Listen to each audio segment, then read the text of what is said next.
illegal immigrants. They're not supposed to be here. Yo soy Emerson Segura y esto es TV Migrante Informa.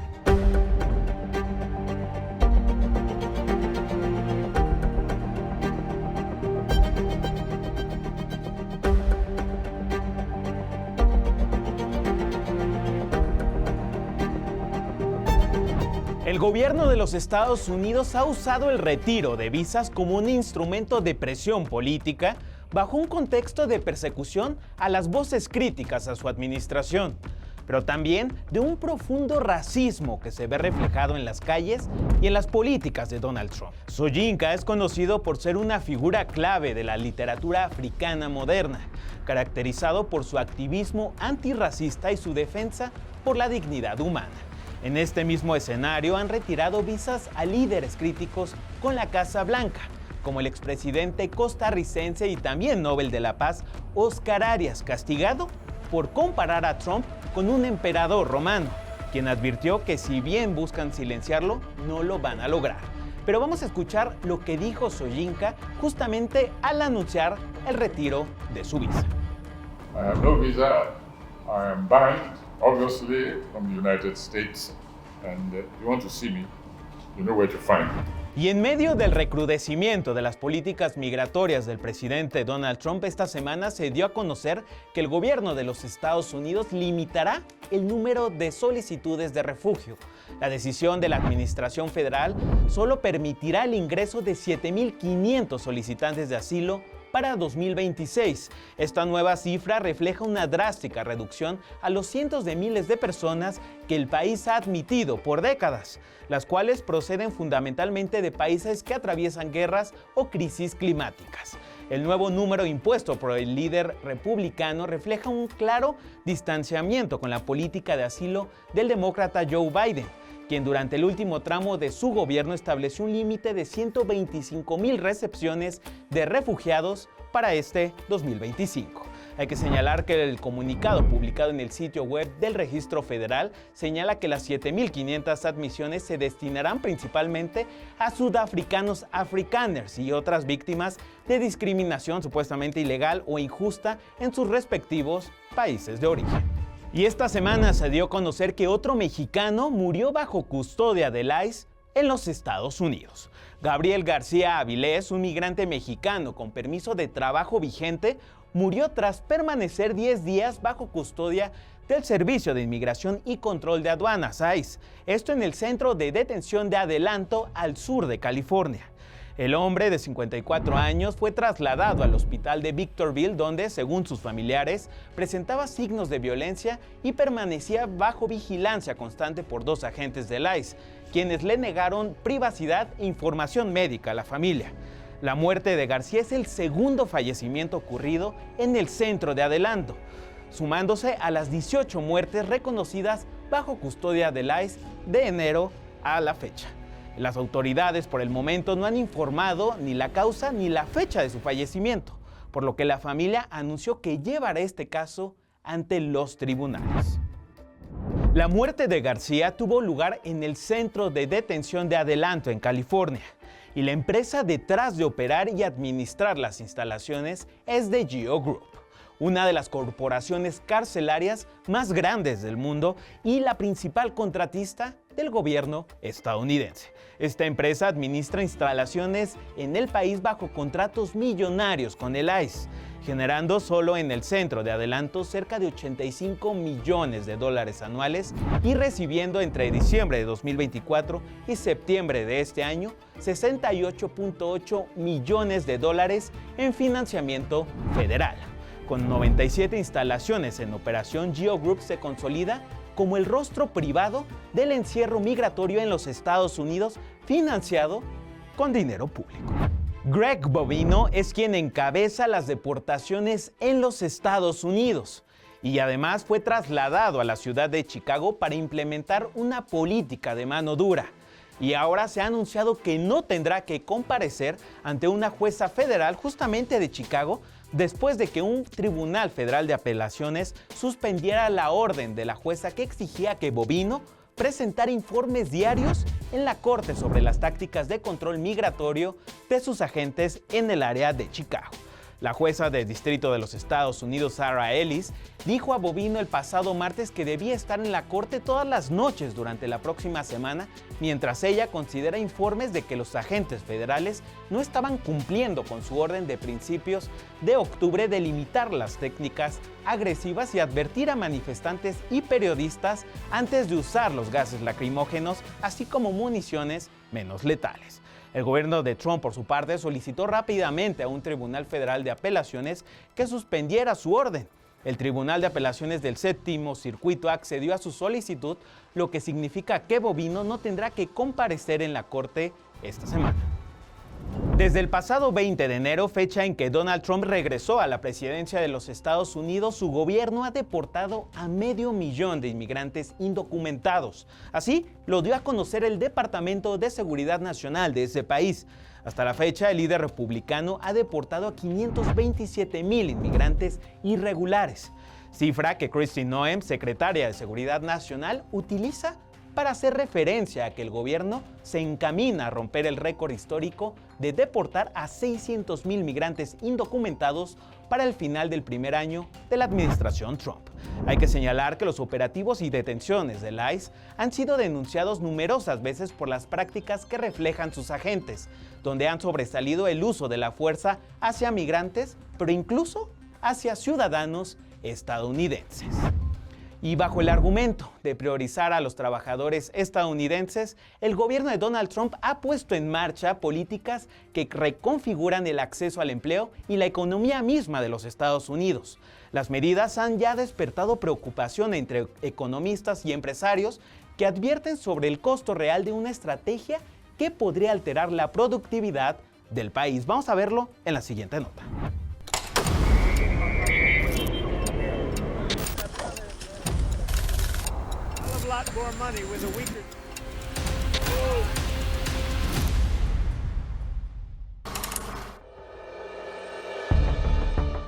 Las nuevas políticas migratorias impulsadas por la administración de Donald Trump podrían transformar el mercado laboral y la economía de los Estados Unidos. De acuerdo con un estudio de la Fundación Nacional para la Política Estadounidense, las restricciones actuales y proyectadas en materia de inmigración reducirían la fuerza laboral a casi 7 millones de personas para 2028 y más de 15 millones para 2035, provocando un efecto dominó sobre la productividad, el crecimiento económico y la deuda federal. Con la intensificación de las deportaciones, las restricciones a las visas y la reducción en la admisión de refugiados, la administración de Trump ha configurado una política migratoria que, según la NFAP, desaceleraría el crecimiento del Producto Interno Bruto en medio punto porcentual anual hasta 2035 y aumentaría la deuda pública en más de 1.7 billones de dólares. En términos económicos, esto significaría que Estados Unidos produciría 12.1 billones de dólares menos en bienes y servicios durante la próxima década. El gobierno de Trump también ha revocado protecciones temporales para más de 1.2 millones de personas y elevando las tarifas de las visas H-1B a hasta $100,000 para capitalizar el potencial no aprovechado del talento estadounidense.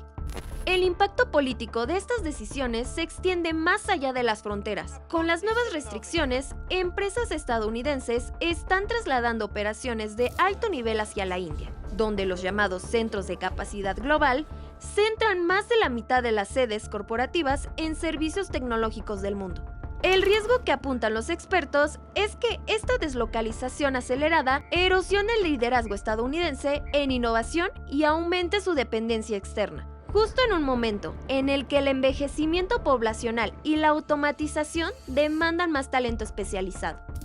De mantenerse las políticas actuales, las industrias clave como la manufactura, la salud, la agricultura y la energía podrían enfrentar una escasez crónica de trabajadores con repercusiones directas en los costos de producción y en la estabilidad de los mercados internos. So I'll be talking with the ranchers and I'll be speaking with a lot of different people, including Scott and Howard, and we'll do something because prices are way down in our country. Energy is way down. La Fundación Nacional para la Política Estadounidense También advierte que el panorama económico podría deteriorarse aún más si el gobierno cumple su meta de deportar hasta 1 millón de personas al año. En este escenario, la pérdida de fuerza laboral superaría incluso las estimaciones actuales y Estados Unidos podría entrar en una etapa prolongada de contracción productiva y endeudamiento estructural. Así, la política migratoria se ha convertido en uno de los frentes más decisivos del segundo mandato de Trump. Lo que el presidente presenta como un esfuerzo por fortalecer el empleo nacional podría debilitar los cimientos económicos del propio país. Mientras naciones como India, México y Canadá aprovechan la fuga de capital humano y empresarial para fortalecer sus propios sectores tecnológicos y productivos. Hazel Ruiz, TV Migrante. Y nos vamos con más información del grupo Los Jornaleros del Norte, del que ya habíamos hablado en este espacio, conformado por migrantes de México y de Centroamérica. Ha recibido amenazas tras la difusión ya ampliamente de su canción La Cumbia de la Migra, un tema crítico contra los abusos de las autoridades migratorias de los Estados Unidos y que se hizo viral en las redes sociales en Los Ángeles. Los músicos que han acompañado múltiples marchas y huelgas en defensa de los trabajadores migrantes han denunciado que tras la expansión de su tema en redes sociales, seguidores de Donald Trump los han perseguido enviando cartas de odio e intentando quitarles los camiones desde los cuales tocan. A pesar de los ataques, los jornaleros del norte siguen presentándose en protestas y centros de trabajo afirmando que no se van a retirar ni callar sus denuncias. Llegaron los jornaleros, la gente gozando está, ¡ramamá! Llegaron los jornaleros, la gente salió a luchar. Y justamente para hablar de estos temas me da muchísimo gusto enlazarme con Beto Arcos, periodista, conductor y divulgador musical. ¿Qué tal, Beto? Bienvenido aquí a TV Migrante Informa. Un placer, verdadero, Emerson. Gracias por la invitación. Es un privilegio siempre, pues, desde luego, hablar de lo que hago, de mi trabajo. Beto, me gustaría arrancar la conversación preguntándote cómo es tu proceso, tu paso justamente como migrante y también cómo decides dar el paso hacia el periodismo musical. Mira, tengo el privilegio, la fortuna de ser de la ciudad de Jalapa, Veracruz, donde crecí, donde me eduqué. La ciudad, hay que decirlo, es una de las grandes ciudades culturales de nuestro país, de México, y me nutrí de un ambiente cultural, musical muy rico. Y a los 15 años tuve el privilegio de ser invitado a vivir con una familia en Estados Unidos. Viví con ellos un año en Palo Alto, California, justamente en el mero corazón del Valle de Silicón, del Internet, por decirlo de otra manera. Viví un año, 77-78, aprendí inglés completamente. De alguna manera me convertí en un personaje híbrido, bilingüe completamente. Y después, al regresar a Jalapa, seguí pues, en la secundaria, la preparatoria, y entré a la universidad y me entró el gusanito del periodismo. Ahí yo creo que hay que decirlo, en la Facultad de Humanidades de la Universidad Veracruzana me entró el gusanito del periodismo. Pero tardé todavía para poder llegar a hacer lo que yo quería hacer. Ahí justamente en esa Facultad de Humanidades conocí a un grupo de amigos de la Universidad de Colorado que estaban haciendo, pues digamos, estudios de español, ¿no? Y me convertí en una especie de tutor, un maestro de español de ellos. Y uno de ellos me invitó a vivir a Colorado, a una ciudad que se llama Boulder, donde está justamente la Universidad de Colorado. Entonces ya como que había esas ganas de regresar y hacer esa carrera. De manera que en el 1985, agarré mi mochila y me fui. Crucé la ciudad de Matamoros hacia Brownsville y indocumentado. Me fui a vivir a Boulder, Colorado en 1985. Me casé una primera vez allá en el 88. Me hice residente y en el 89 empecé a hacer ya como lo tenía yo pensado, ¿no? Y eso hay que decirlo, gracias al mecenazgo, porque me apoyó una pareja que apreciaban, que escuchaban mi programa, un programa de radio que empecé a hacer allá en Boulder, gracias a un amigo colombiano que me invitó a ser programador de un programa de música latinoamericana como voluntario, no me pagaban. Y allí empecé ya justamente a hacer lo que quería yo hacer, a entrar al mundo de la radio principalmente, sin saber que yo iba a hacer periodismo musical, a lo que me dedico desde hace más de 20, 25 años, ¿no? Que eso es lo que estoy haciendo desde entonces. Beto, ¿y por qué es importante en el actual contexto de estigmatización y persecución hacia los migrantes justamente la música y el idioma español? Estamos viviendo pues tiempos muy complicados, muy difíciles, pero yo creo que ante todo yo sigo proponiendo que hay que contrarrestar, que hay que enfrentarse a esta situación con el orgullo, levantando la voz, levantando el espíritu y diciendo, no, o sea, somos mucho más que eso. Y nada, absolutamente nada por horrible y por violento y por inhumano que sea, me va a vencer, me va a dejar bajar la cabeza y humillarme, porque hay algo que creo que es importante decir. Finalmente, yo cuando estoy en Los Ángeles, cuando estoy en esta ciudad, no es exactamente para mí ese espíritu de estoy en una ciudad que no es mía.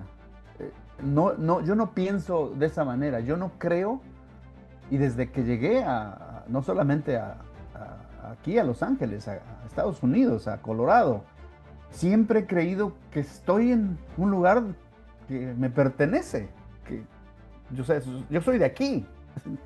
Sí, migré de Veracruz a Colorado y de Colorado me vine a Los Ángeles, pero yo no he creído ni he pensado que estoy en un lugar que no es mío. ¿Me explico? Claro.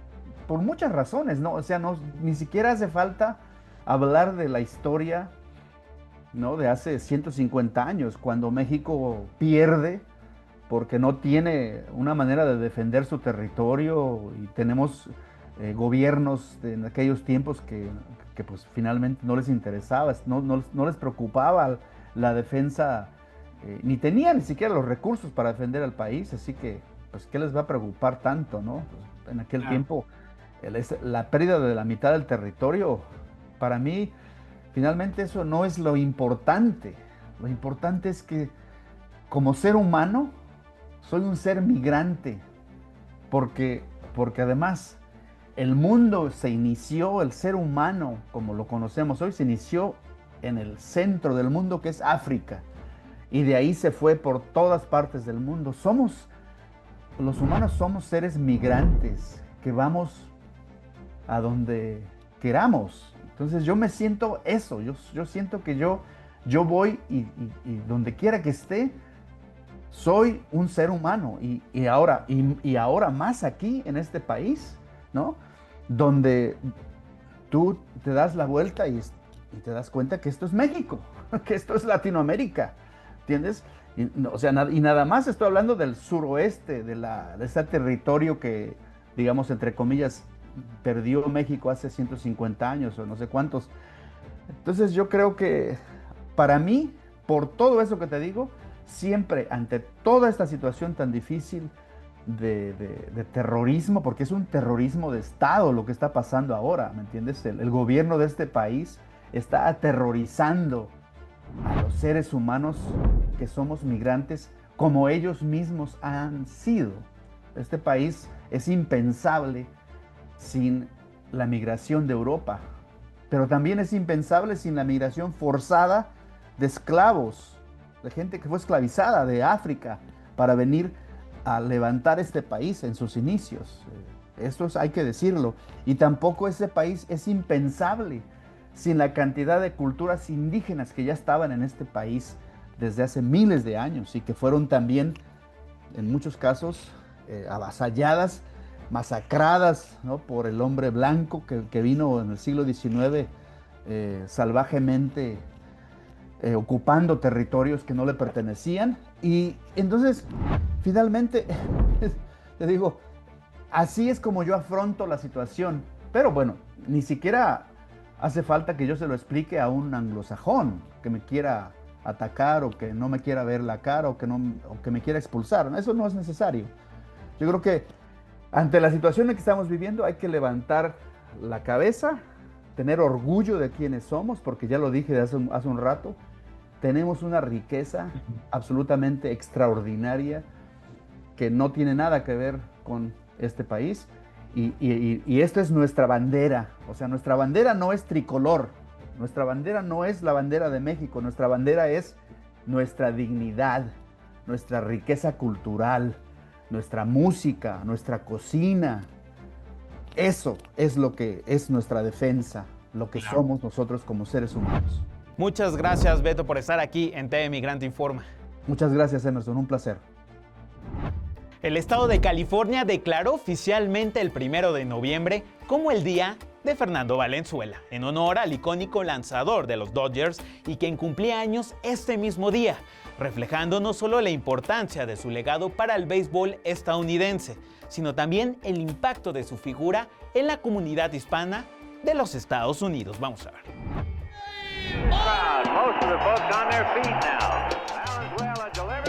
El estado de California declaró oficialmente el 1 de noviembre como el Día de Fernando Valenzuela, en homenaje permanente al histórico lanzador de los Dodgers de Los Ángeles.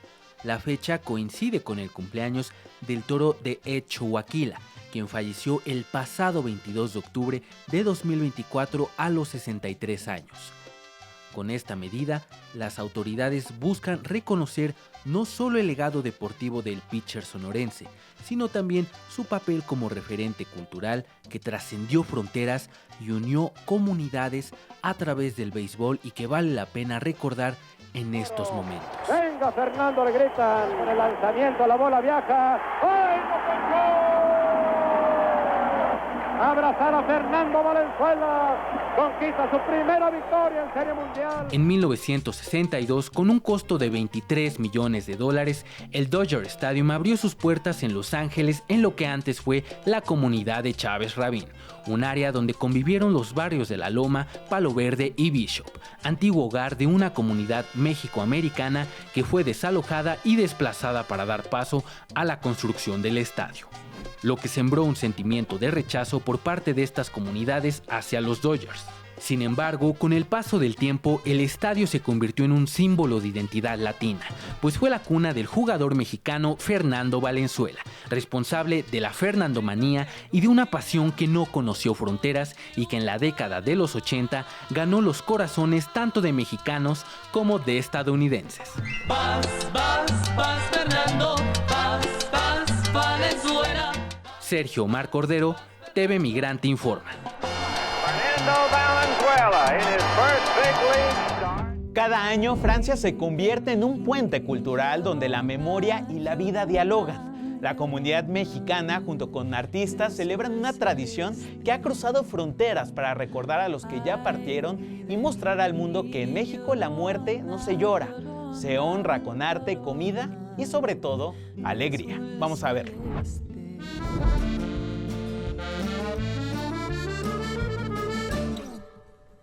El jardín de aclimatación, con poco más de 160 años de historia y que se encuentra en el oeste de la capital francesa, es hoy en día un parque con 42 atracciones que ha dedicado el mes de octubre a la fiesta del Día de los Muertos. Se decora todo el parque e incluso hay puestos de comida con el tradicional pan de muertos preparados por una pareja franco-mexicana. Los niños tienen la oportunidad de poder ser maquillados en Catrina para estas fechas. En cuanto a las atracciones, la más antigua de ellas, con más de 100 años, un río que recorre una parte del parque, ha sido decorado con catrinas, calaveras, luces, atuendos mexicanos y un pasaje bajo las plantas decoradas.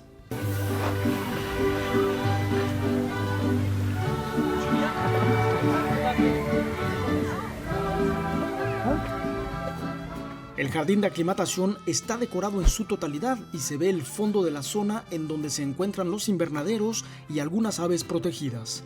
Hay un escenario en donde se hacen diversas representaciones de la cultura mexicana en general, bailes tradicionales folclóricos, zapateados y representaciones prehispánicas.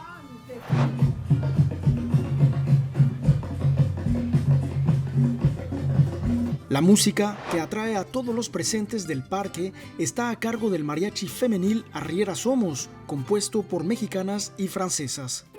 Súper feliz, muy contenta, muy agradecida. Este es el tercer año en que nos invitan a Arriera Somos y que hacemos un contrato grande con ellos, así es que pues muy contentas, ya nos sentimos como en casa y muy halagada yo personalmente por el hecho de, como dices, que nuestra patria sea honrada y como pues sí que se le haga un homenaje en Francia, en París, se me hace un detalle muy hermoso. Pues hay algunos que ya siguen la tradición desde hace algunos años y empiezan como a interesarse más cada vez y otros curiosos que no conocen, o sea, despierta mucho interés y pues se hace muy bonito. Cuando llega la noche, las decoraciones son aún más visibles con las luces y un espectáculo final con todos los artistas marca el cierre del parque cada día. La fiesta Día de los Muertos del Parque de Aclimatación terminará el próximo domingo 2 de noviembre. Y así es como el Jardín de Aclimatación celebra por cuarto año consecutivo el Día de los Muertos. Desde París informó para TV Migrante Miguel Martínez. Asimismo, los invitamos a que no se pierdan nuestra programación especial de Día de los Muertos en TV Migrante, El Viaje de las Almas, donde estaremos proyectando películas, documentales y reportajes justamente sobre esta celebración mexicana. Muchas gracias por estar en este programa de TV Migrante Informa. Yo soy Emerson Segura y no se pierda todo nuestro contenido en nuestras redes sociales en @TV Migrante, en la plataforma digital de los medios públicos MX Plus, en Altavoz Radio, en Canal 14 y desde luego en TV Migrante. Hasta la próxima.